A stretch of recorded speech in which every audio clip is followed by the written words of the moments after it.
যে কোনো জিনিস কাজ করা থাকলে সেই জিনিসটা চকচকে থাকে, আর যদি এমনিতে ফেলে রাখা হয় তাহলে কিন্তু সেই জিনিসটাতে জং ধরে যায়। তাই প্রতিটা জিনিস কাজ করার পাশাপাশি অবশ্যই যত্ন নিতে হবে। সো হ্যালো এভরিওয়ান, আসসালামু আলাইকুম। তো আজকে সকালের দিকে ভাবলাম যে গ্যাসের চুলাটা পরিষ্কার করি। এই গ্যাসের চুলাটাতে প্রায় 6 মাস থেকে রান্না বান্না হয় না। সিলিন্ডারটা শেষ হয়ে যাওয়ার পর আর সিলিন্ডারও আনা হয় না, আর এটাতে রান্না বান্নাও করা হয়নি। অনেকদিন যাবত এমনিতে পড়ে থাকায় অনেকটাই জং ধরে গেছে, আর উপরে অনেক পরিমাণে ময়লাও পড়ে গেছে, যেহেতু স্টিলের জিনিস আর খুব তাড়াতাড়ি জং ধরে। আর যদি এটাতে সবসময় কাজ করা থাকতো তাহলে কিন্তু এটা পরিষ্কার থাকতো। সবসময় রান্না বান্না করলে কিন্তু রান্নার পাশাপাশি পরিষ্কার করা হতো। আমাদের রান্না বান্না গ্যাসে একবারে কম হয়, হালকা পাতলা নাস্তার জন্য মাঝে মধ্যে গ্যাস ইউজ করা হয়, আর বাকি সময় কিন্তু আমরা খড়িতেই রান্না বান্নার কাজ করি। এই জন্য কিন্তু এটার যত্ন একবারে কম নেওয়া হয়। যদি রান্না বান্না থাকতো তাহলে হয়তো কিছুটা যত্ন নেওয়া হইতো। তাই আজকে এটা বের করছি যে ভালো করে পরিষ্কার করব, আর তার জন্য আমি বালু নিয়ে নিচ্ছি আর সাথে হুইল পাউডার নিয়ে নিচ্ছি। এটা যেহেতু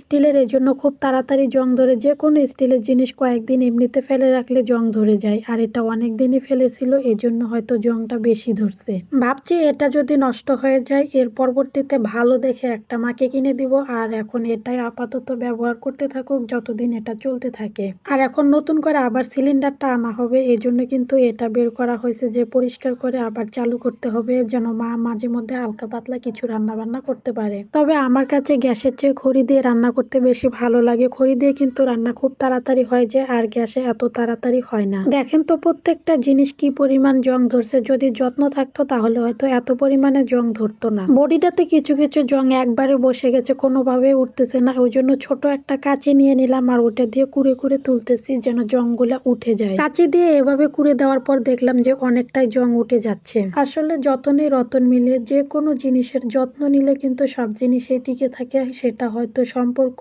হোক বা যে কোনো জিনিস ব্যবহার করা হোক, প্রত্যেকটা জিনিসে কিন্তু যত্নে টিকে থাকে। তাই প্রত্যেকটা জিনিস শেষ হওয়ার আগে অবশ্যই যত্ন নিতে হবে যেন সেই জিনিসটা টেকসই হয়।